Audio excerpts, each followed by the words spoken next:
In the final, trembling days of the Clone Wars, the galaxy believed the winds of victory were finally shifting.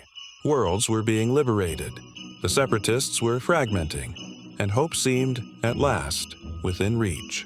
But hope was only a mask, because deep beneath the noise of blasters and politics, a darker victory had already been carved into destiny.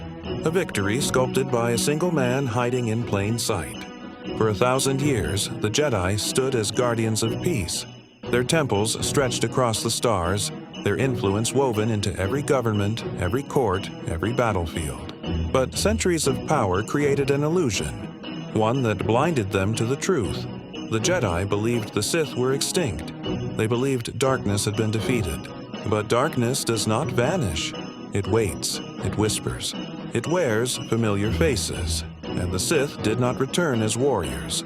They returned as senators, advisors, and finally, as a chancellor with a gentle voice and a perfectly crafted smile. Palpatine's rise was not a miracle of politics, a plan designed not to defeat the Jedi in battle, but to make them destroy themselves. The clone army, celebrated as heroes, symbols of unity, loyal brothers in arms, was never created for war, not truly.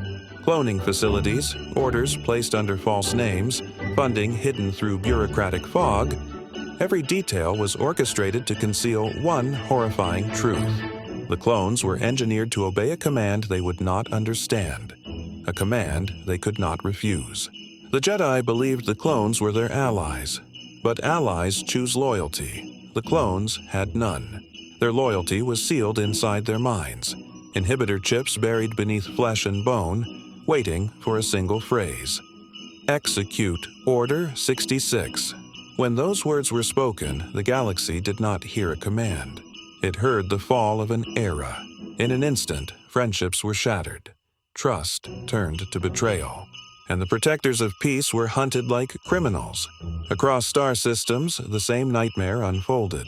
Masters meditating in quiet temples, generals leading assaults on distant worlds, teachers surrounded by younglings, all struck down by the very soldiers who had fought beside them, laughed with them, bled with them. The Jedi Order did not fall in a grand battle.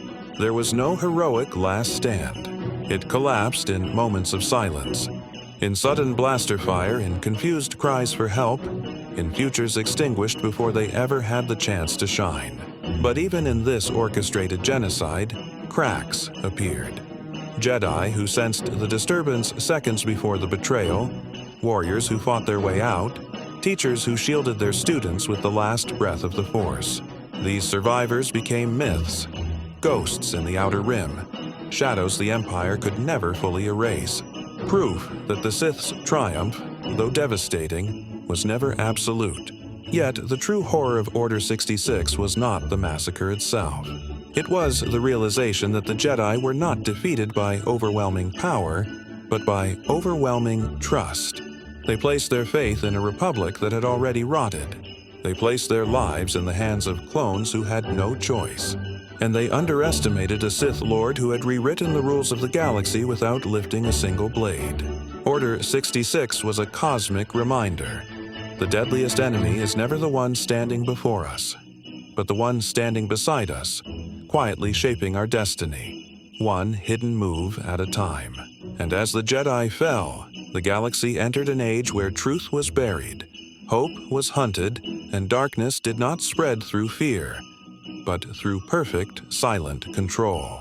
May the darkness guide you always.